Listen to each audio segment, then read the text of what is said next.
So hello guys, welcome back to my YouTube channel fast physics. आज हम electrodynamics के एक बहुत ही इंपॉर्टेंट टॉपिक के बारे में बात करेंगे, जिसका नाम क्या है, पॉइंटिंग थ्योरम। तो पहले हम इस पॉइंटिंग थ्योरम का क्या है इसको समझेंगे, फिर हम इसके डेरिवेशन करेंगे, फिर हम देखेंगे पॉइंटिंग वेक्टर क्या होता है। तो लेट्स स्टार्ट। तो पहले देखो, हमें पता है कि किसी भी सिस्टम में, अगर कोई भी सिस्टम, हमारे पास कोई भी एक आर्बिट्ररी सिस्टम है, उस सिस्टम में एनर्जी क्या होता है, हमारा एनर्जी क्या होता है, एनर्जी कॉन्जर्व्ड होता है। एनर्जी कॉन्जर्व्ड होता है। मान लो सिस्टम पे, हमारे पास जो सिस्टम है, एक आर्बिट्ररी सिस्टम है, उस सिस्टम में हमारे एनर्जी लॉस हुआ है। एनर्जी का क्या हुआ है, एनर्जी का वैल्यू थोड़ा डिक्रीज हुआ है या एनर्जी लॉस हुआ है। तो जितना एनर्जी इसका लॉस हुआ है, वो एनर्जी किस में ट्रांसफर होगा, इस जो सिस्टम है इसके वाट में ट्रांसफर होगा। इसका मतलब जो एनर्जी हमारा लॉस हुआ है वो क्या होगा, वो लॉस एनर्जी क्या होगा, इस सिस्टम के कुछ ना कुछ वर्क के कारण ही लॉस हुआ होगा। मतलब ये एनर्जी का लॉस होगा इसके वर्क डन के बराबर इस सिस्टम का। मतलब हम लिख सकते हैं जितना एनर्जी इसका लॉस होगा वो उसका वैल्यू क्या होगा, इस सिस्टम के कुछ ना कुछ वर्क डन के कारण ही लॉस होगा। मतलब हम लिख सकते हैं, मतलब हमारा जो एनर्जी होगा वो क्या होगा, कॉन्जर्व्ड होगा। मतलब इसका एनर्जी का लॉस इसके वर्क डन के, इस सिस्टम का वर्क डन के बराबर होगा। ठीक है, तो हम कह सकते हैं ये कि हमारा एनर्जी हर सिस्टम पे क्या होता है, कॉन्जर्व होता है। मतलब एनर्जी किस रूल को फॉलो करता है, कंजर्वेशन लॉ को फॉलो करता है। इस अगर हम एक बेस्ट एग्जांपल देखिए इस कंजर्वेशन लॉ ऑफ एनर्जी का, तो क्या होगा उसका example Poynting theorem. Poynting theorem में हम क्या देखते हैं, पॉइंटिंग थ्योरम में हम बेसिकली देखते हैं एनर्जी का कंजर्वेशन, मतलब एनर्जी कॉन्जर्व होता है। मान लो हमारे पास कोई भी एक वॉल्यूम है, आर्बिट्ररी वॉल्यूम, ये किसी भी शेप का हो सकता है, स्फेरिकल हो सकता है, स्फीयर हो सकता है, आप किसी भी वॉल्यूम का ले सकते हो, आर्बिट्ररी वॉल्यूम, जिसका सरफेस है एस। मतलब इस सरफेस पे ये वॉल्यूम क्या है, बाउंडेड है। अब मान लो इस सरफेस में कोई फ्री चार्ज है, बहुत सारे फ्री चार्ज है, इन नंबर ऑफ फ्री चार्ज है, मैं यहाँ पे मैंने दिखाया है यहाँ पे फ्री चार्ज है। तो इस पॉइंट पे अगर मैं इसको एक कार्टेशियन कोऑर्डिनेट में दिखाऊं, तो ये एक्स एक्सिस है, ये वाई एक्सिस है, ये हमारा जेड एक्सिस है। मान लो ये जो एस डैश है, जो पॉइंट है, ये पॉइंट पे हमारे पास इलेक्ट्रोमैग्नेटिक वेव का कोई सोर्स है, जिस सोर्स से क्या होगा, इलेक्ट्रोमैग्नेटिक वेव बाहर, जिस सोर्स में क्या है, हमारा इलेक्ट्रोमैग्नेटिक वेव है या इलेक्ट्रोमैग्नेटिक फील्ड है। तो जब हम इस सोर्स को, जब हम यहाँ से इलेक्ट्रोमैग्नेटिक वेव को एक्स डायरेक्शन पे प्रोपागेट करेंगे, तो क्या होगा, हमारे यहाँ से इलेक्ट्रोमैग्नेटिक वेव क्या होगा, यहाँ से बाहर निकल के फ्लो करेगा इस डायरेक्शन पे, इस डायरेक्शन पे, एक्स डायरेक्शन पे हमने प्रोपागेट किया तो एक्स डायरेक्शन पे फ्लो करेगा। हर एक यूनिट टाइम पे वो इसका इलेक्ट्रोमैग्नेटिक वेव का फ्लो होगा और इस रीजन पे एंटर करेगा। तो आपको पता होना चाहिए इलेक्ट्रोमैग्नेटिक वेव क्या होता है, oscillating electric field and oscillating magnetic field. जो ऐसा होता है, देखो जो ब्लू कलर से मैंने दिखाया वो क्या है, ऑसिलेटिंग इलेक्ट्रिक फील्ड है, जिसका डायरेक्शन है वाई डायरेक्शन। और जो ब्लैक पेन से मैंने यहाँ पे दिखाया वो क्या है, ऑसिलेटिंग मैग्नेटिक फील्ड, जिसका डायरेक्शन क्या है, अलोंग जेड एक्सिस पे है। मतलब आप देख सकते हो एक का वाई एक का जेड, मतलब दोनों ही आपस एक दूसरे के साथ क्या है, दोनों एक दूसरे के साथ परपेंडिकुलर है। और इसके साथ साथ जिस डायरेक्शन पे इलेक्ट्रोमैग्नेटिक वेव प्रोपागेट होता है, मतलब जिस डायरेक्शन पे इसका फ्लो होता है, उस डायरेक्शन के साथ भी ये दोनों परपेंडिकुलर होता है। जैसे इस डायरेक्शन पे, किस डायरेक्शन पे हमने फ्लो किया, इलेक्ट्रोमैग्नेटिक वेव का एक्स डायरेक्शन पे। तो इलेक्ट्रोमैग्नेटिक वेव जो होता है oscillating electric field and oscillating magnetic field. तो इस इलेक्ट्रोमैग्नेटिक वेव पे कुछ एनर्जी होता है, इसमें एक होता है इलेक्ट्रिक फील्ड, तो इसके कारण जो एनर्जी होगा वो है इलेक्ट्रोस्टैटिक एनर्जी, जिसको जो क्या है, यूई से मैंने यहाँ पे दिखाया है, क्या होता है, half E vector dot D vector D V. बहुत ही डीवी छोटा एलिमेंट के लिए, वॉल्यूम के लिए इलेक्ट्रोस्टैटिक एनर्जी, फिर हम जब इसका इंटीग्रल करते हैं तो हमें टोटल एनर्जी मिल जाता है, इलेक्ट्रोस्टैटिक एनर्जी। ऐसे हम मैग्नेटोस्टैटिक एनर्जी को भी निकाल लेते हैं यहाँ से।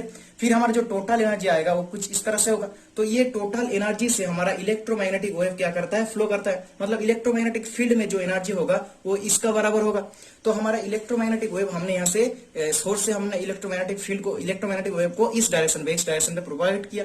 तो जब हमारा इलेक्ट्रोमैग्नेटिक वेव इस रीजियन में एंटर करेगा, तो इसमें जो यहाँ पे जो चार्ज है, उस चार्ज के ऊपर इसका एक फोर्स लगेगा। तो ये इलेक्ट्रोमैग्नेटिक वेव इसके ऊपर एक फोर्स लगाएगा, जिसको हम क्या कहते हैं, लॉरेंज फोर्स। क्योंकि देखो यहाँ पे इलेक्ट्रिक फील्ड है और मैग्नेटिक फील्ड है, तो दोनों फील्ड इसके ऊपर दो फोर्स लगाएगा, एक इलेक्ट्रिक फोर्स और एक होगा आपके इलेक्ट्रिक फोर्स और एक होगा आपका मैग्नेटिक फोर्स। तो हम इस फोर्स को क्या कहते हैं, लॉरेंज फोर्स कहते हैं। इस फोर्स को हम क्या कहते हैं, लॉरेंज फोर्स कहते हैं। अब इस लॉरेंज फोर्स के कारण ये जो चार्ज है एक मोशन पे आएगा। मतलब ये चार्ज क्या करेगा, अपने डिस्टेंस से, यहाँ पे कोई डिस्टेंस ट्रेवल करा, मान लो यहाँ से यहाँ तक आ गया, डिस्टेंस ट्रेवल किया, मतलब इस यहाँ का जब इलेक्ट्रोमैग्नेटिक फील्ड इस रीजियन में पहुंचा, एंटर किया, तो इलेक्ट्रोमैग्नेटिक फील्ड का कुछ एनर्जी यहाँ पे हमने, कुछ एनर्जी क्या होगा, यहाँ पे लॉस होगा। जो एनर्जी लॉस होगा उसमें से कुछ एनर्जी इस चार्ज के ऊपर वर्क डन करेगा, मतलब इस चार्ज के जो मोशन होगा किसके कारण, वर्क के कारण, इस इलेक्ट्रोमैग्नेटिक फील्ड के वर्क के कारण। तो कुछ जो एनर्जी इसका लॉस होगा इस रीजन में एंटर करने के बाद, तो उसका कुछ हिस्सा इस चार्ज के मोशन में आने के लिए वर्क डन करेगा, मतलब कुछ एनर्जी जो एनर्जी लॉस होगा इसके वर्क डन पे ट्रांसफर होगा इस सिस्टम का, और कुछ एनर्जी को हम देखेंगे इस सरफेस से बाहर की तरफ फ्लो करेगा, मतलब कुछ एनर्जी इस सरफेस से यहां से इस सरफेस से बाहर की तरफ फ्लो करेगा। मतलब इसका जो एनर्जी लॉस होगा इलेक्ट्रोमैग्नेटिक फील्ड का इस रीजन में एंटर करने के बाद, जब इस चार्ज के साथ इसका इंटरेक्शन होगा तो उस चार्ज के ऊपर इसके फोर्स लगेगा, लॉरेंज फोर्स, उसके कारण वो चार्ज एक मोशन पे आएगा। तो जो एनर्जी लॉस होगा इस इलेक्ट्रोमैग्नेटिक फील्ड का, उसका कुछ हिस्सा इस चार्ज को इस सिस्टम का वर्क पे ट्रांसफर होगा, मतलब चार्ज का मोशन होगा हमारा, और कुछ हिस्सा हम देखेंगे एनर्जी का बाहर निकल के आएगा। और उन दोनों को अगर हम ऐड करें तो हमारा एनर्जी कितना लॉस होगा वो हमें मिल जाएगा। मतलब हमारा जो ओवरऑल हम देखेंगे तो एनर्जी हमारा क्या हुआ यहाँ पे कंजर्व। तो अब हम देखेंगे पॉइंटिंग थ्योरम में कैसे एनर्जी कंजर्व होता है, मतलब एनर्जी कैसे कंजर्व होता है, एनर्जी कैसे कंजर्वेशन लॉ को फॉलो करता है या नहीं, ये हम देखेंगे। ठीक है, तो इसके लिए हम क्या करेंगे, पॉइंटिंग थ्योरम का डेरिवेशन करेंगे। तो पहले आप देखो यहाँ पे हमने जो इक्वेशन लिखा हो क्या है, मैक्सवेल का थर्ड इक्वेशन है, और इस तरफ जो इक्वेशन हमने लिखा हो मैक्सवेल का फोर्थ इक्वेशन है। तो इस तरफ मैंने क्या लिया, इस थर्ड इक्वेशन के दोनों तरफ मैंने एच वेक्टर का डॉट लिया, और ऐसे ही फोर्थ इक्वेशन के दोनों तरफ मैंने ई वेक्टर का डॉट लिया। अब यहाँ से मैंने इस टर्म को लिखा और यहाँ से मैंने इस टर्म को लिखा। ठीक है, अब मैं क्या करूंगा, इस इक्वेशन को मैं नंबर 1 दूंगा, इस इक्वेशन को 2 नंबर दूंगा, और इन दोनों का मैं क्या करूंगा, सब्ट्रैक्ट करूंगा 1 - 2। तो हमारे पास रह जाएगा H vector dot card of E vector minus E vector dot card of H vector, और लेफ्ट हैंड साइड का दोनों टर्म भी क्या होगा, माइनस होगा। तो माइनस ये टर्म और माइनस ये दोनों टर्म हो गया हमारे पास। तो यहाँ पे देखो ये जो टर्म है इसको मैं वेक्टर एनालिसिस के फॉर्मूले से, वेक्टर एनालिसिस में हमने फॉर्मूला पढ़ा था यहाँ पे वेक्टर पे क्या होता है कि A vector dot B cross C क्या होता है हमारा, C vector dot A cross B minus B vector dot A cross C. तो यहाँ पे आप देख सकते हो, यहाँ पे है क्या, एच को मैं सी मान लेता हूँ, तो C vector dot A cross B minus B vector dot A cross C. तो मैं ऐसा यहाँ पे लिख सकता हूँ A vector dot B cross C, और यहाँ पे मैंने इन दोनों टर्म से माइनस कॉमन ले लेता हूँ यहाँ से, तो ये प्लस हो जाएगा, और ये minus E vector dot G जैसे है हमारे ऐसे ही रह जाएगा। और इस टर्म को मैंने ऐसे ही रख दिया यहाँ पे, कोई चेंज नहीं हुआ इस टर्म का। और इस टर्म पे हम आ जाते हैं, तो यहाँ पे देखो बी वेक्टर का क्या होता है, म्यू 0 एच। तो पहले से हमारे पास एक एच था, मैंने म्यू 0 को बाहर लेके आया, तो म्यू 0 एच वेक्टर डॉट यहाँ पे क्या होगा, del H vector upon delta T. और यहाँ पे भी डी वेक्टर का क्या होता है, एप्सिलॉन नॉट ई वेक्टर। तो ई वेक्टर यहाँ से पहले था, मैंने एप्सिलॉन को यहाँ से बाहर निकल के लाया यहाँ पे, तो epsilon E vector dot del E vector upon delta T, और माइनस यहाँ पे क्या हो जाएगा, E vector dot J vector. ठीक है, अब यहाँ से मैंने फिर से इस टर्म को ऐसे ही रखा मैंने यहाँ पे, और यहाँ पे देखो क्या करूंगा मैं, देखो यहाँ पे क्या है, epsilon naught E vector dot del E upon del T, इसकी जगह मैंने क्या लिखा, half del del T D vector dot D vector. देखो half del del T epsilon naught E vector equals to E square equals to क्या होता है, इसका अगर मैं डेरिवेटिव करूं, देखो ये टर्म कहां से आया, half del del T D E vector. देखो half del del T D E vector equals to क्या होगा, half del del T, D के जगह मैं क्या लिख सकते हैं, एप्सिलॉन नॉट ई, तो एप्सिलॉन ई स्क्वायर हो जाएगा। तो इसका अगर मैं डेरिवेटिव करूं डेल डेल टी के साथ, अगर मैं इस फॉर्म का डेरिवेटिव करूं तो क्या होगा, 2 हमारा बाहर निकल के आएगा, एप्सिलॉन बाहर निकल के आएगा, एक ई होगा, और del E upon del T. तो यहां से मैंने क्या लिखा है यहाँ पे, epsilon E del E upon del T. देखो 2 तो कैंसिल हो जाएगा, तो epsilon E del E upon del T, उसकी जगह मैं क्या लिख सकता हूँ, half del del T D vector dot E vector मैं लिख सकता हूँ। ऐसे आप मैग्नेटिक फील्ड के लिए भी क्या कर सकते हो, आपके पास H vector dot B vector आएगा, और यहाँ पे मैंने क्या, यहाँ पे minus E vector dot J vector है। अब इस टर्म को मैंने क्या किया, इस तीनों हर एक साइड पे, बोथ साइड पे मैंने क्या किया, वॉल्यूम इंटीग्रेशन, यहाँ पे वॉल्यूम इंटीग्रेशन लिया, इस तरफ भी वॉल्यूम इंटीग्रेशन लिया, तो वी डी वी, इस तरफ भी मैंने वॉल्यूम इंटीग्रेशन लिया, वी डी वी, यहाँ पे वी डी वी। ठीक है, यहाँ तक मैं आ गया। अब हम नेक्स्ट देखेंगे।